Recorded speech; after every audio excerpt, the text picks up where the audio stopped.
Warning, some people might find this story pretty disturbing. So, a Waukesha Christmas parade attack suspect was out on inappropriately low bond, the DA admits. So, the man arrested over the deadly Christmas parade attack in Wisconsin should have been behind bars following an arrest earlier this month, but was released on an inappropriately low bond days before the attack, the district attorney admitted Monday. Darrell Brooks, 39, is charged with 5 counts of intentional homicide over the deadly crash on Sunday in Waukesha, Waukesha that left 5 dead and at least 48 injured, police said. Brooks was out on $1,000 cash bail at the time of Sunday's tragedy after he allegedly punched the mother of his child and purposely ran her over with his vehicle in a Milwaukee gas station parking lot on November 2nd, according to court documents.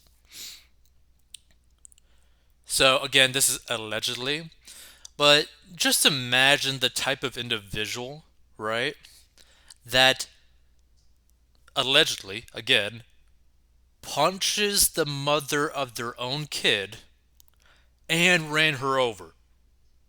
Just think about that for a second, right? That is some dark stuff. So he was arrested and charged the same day with resisting or obstructing an officer, reckless endangering safety, disorderly conduct, bail jumping, and battery. The Milwaukee County District Attorney's Office said Monday it had launched an internal probe into how Brooks was given such a low bond, given the seriousness of the charges and his criminal history. That being said, for those that aren't even aware of this type of situation, this is kind of like a situation where this type of individual is basically continuously released on very low bonds where they end up committing another crime, allegedly, to basically get arrested and then immediately, basically, pretty much the same day or the next day, go back on another bond that's very low.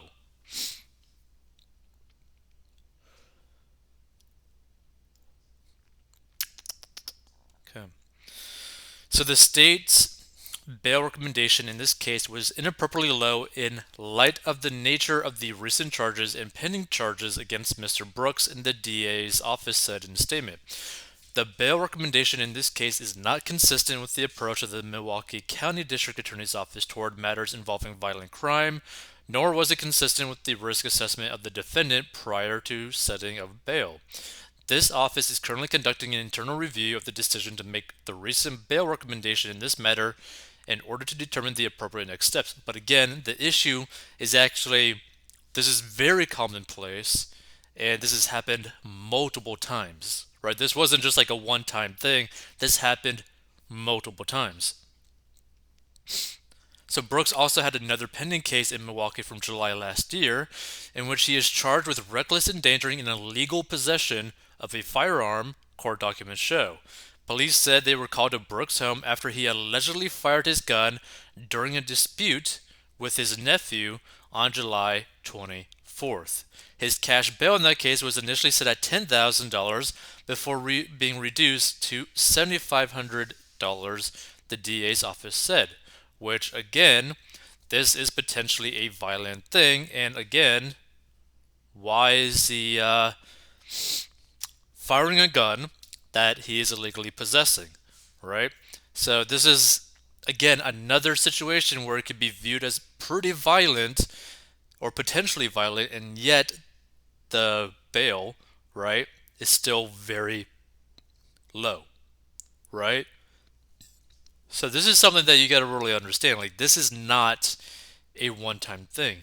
And not only that, this guy's kind of like showing that he has a track record of potentially getting into potentially very serious physical altercations with his own family.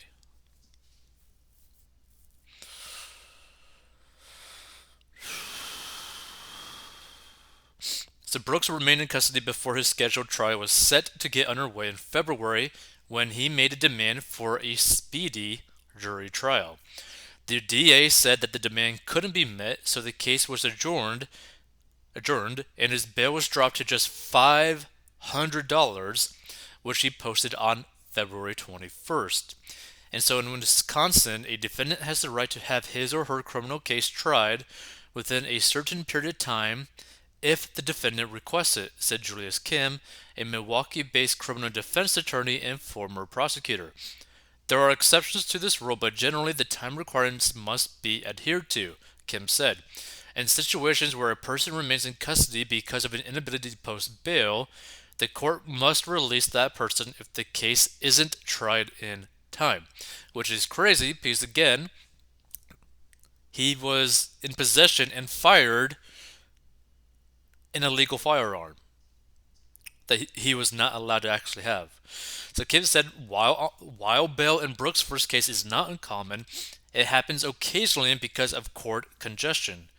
But again, dealing that, like, doing something like that with someone who has a very long track record of criminal activity does not make sense. So with regard to the low cash bail request by the state in the newer case on November 5th, I think that could have been the result of inadvertence or perhaps an inexperienced prosecutor issuing the case and making a bail recommendation that was too low under the circumstances, Kim said. The former prosecutor added, I do think it's unusual for a prosecutor's office to acknowledge a mistake like this, but I know the district attorney personally, having worked in that office before, and it doesn't surprise me that he did. Waukesha Police Chief Dan Thompson revealed Monday that Brooks had been involved in a domestic disturbance just minutes before the Christmas parade carnage.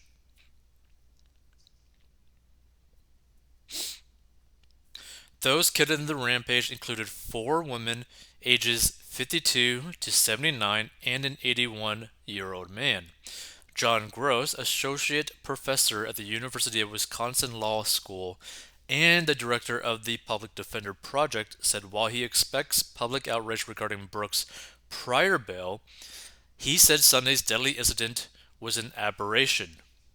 My fear here is that people are going to have a knee-jerk reaction and say people charged with violent crimes shouldn't be allowed on the streets, Gross said.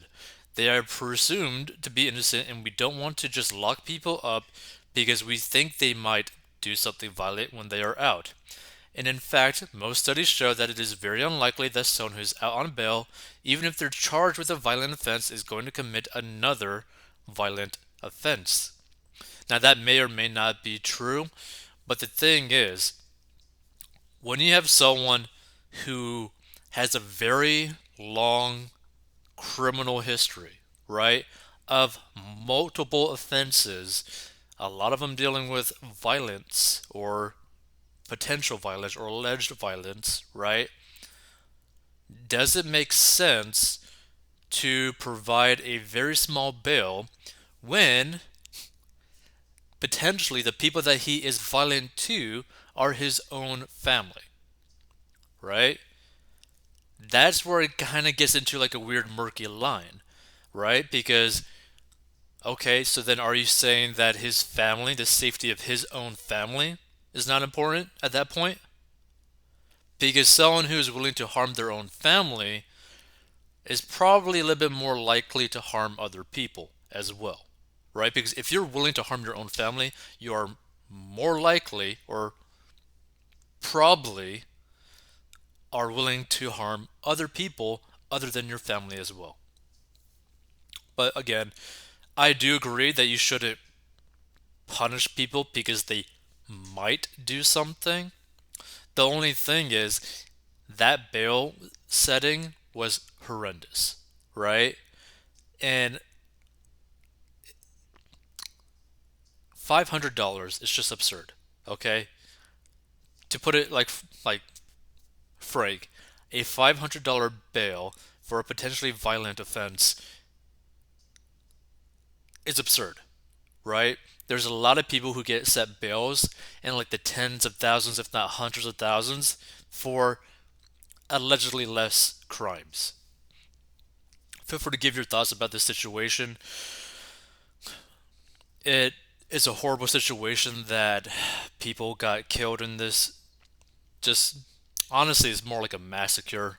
Honestly, like it is just horrible, right? People lost their lives for no reason, right? Like people died for no reason. Now, if this were to happen to you, right? Let's say this happened to one of your own family members, right? In this type of situation, hopefully the family member that ended up passing away, getting killed, right, had some sort of life insurance. Because let's, like, because, there was like four people who died. Well, yeah, no, five people, I guess, who died, and a few people who got, well, a lot of people who got injured, right? But some of those people might get like so injured to the point where they're like permanently disabled, right? So that's kind of a similar situation in terms of like financially speaking as to the outcome of, the people who passed away. So let's say that you had life insurance for one of those individuals, right? If someone relied on one of these people's incomes, like let's say that their kids basically relied solely on their income, having some sort of life insurance can help protect the kid, can help protect the spouse, whoever is reliant on their income to survive. And I know a lot of people don't want to be like talking about like finances and all that kind of stuff when something horrible like this happens. But the thing is, things like this can happen. Freak things can happen. And that's why it's always good to prepare your life in a way to where you're covered, right? Because this is already a horrible situation. But let's say that the family members of the people who passed away are now completely destroyed. Obviously, not just because they lost a loved family member, but now, long term, some of them might end up passing away just because of the financial struggle, right? And a lot of people don't really talk about that, but in these types of situations, this is such a freak situation that having some sort of like life insurance or even health insurance for the people who got injured, right? That is actually good, like actually good health insurance, because there's a lot of crappy health insurance out there, can help protect them or their family if they've already passed away, right? And again, I understand a lot of people don't really like talking about this, but it is a factor in these types of situations, right? Because short term, yeah, it's brutal. Short term, this is a horrible situation. But long term, the long term effects of this can be immeasurable, right? It could be like an exponential amount of destruction caused to these families if none of them had insurance, none of them had life insurance, none of them were in a financial place to be able to take care of their like themselves or their kids.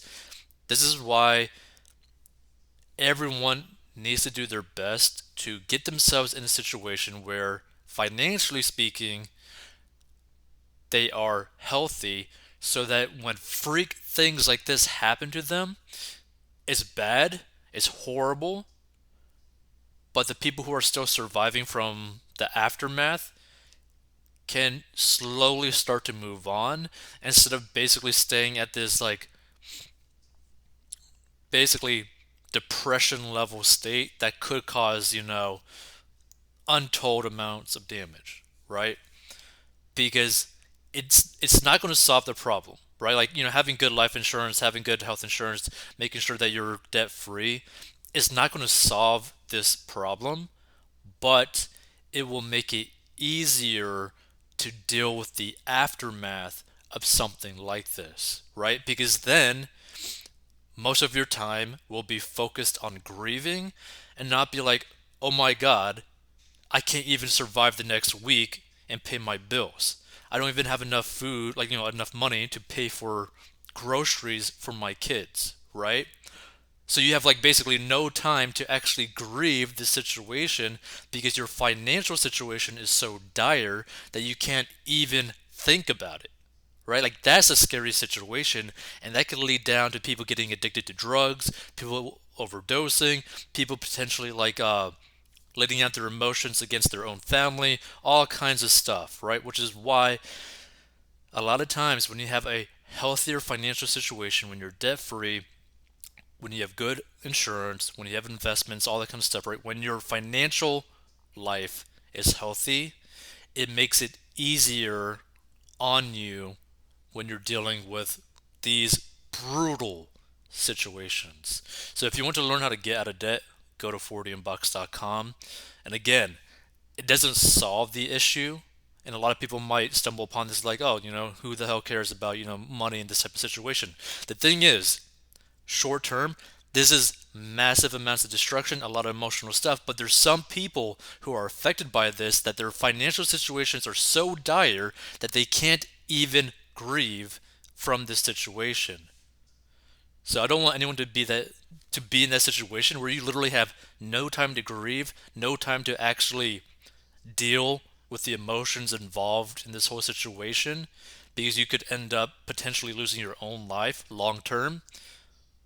I want people to be able to be in a situation where financially speaking that they are healthy enough to basically weather the storm through this type of situation so that they can actually have the time to recover and grieve from this horrendous experience. And this is horrible, right? This is just purely horrible and honestly purely evil.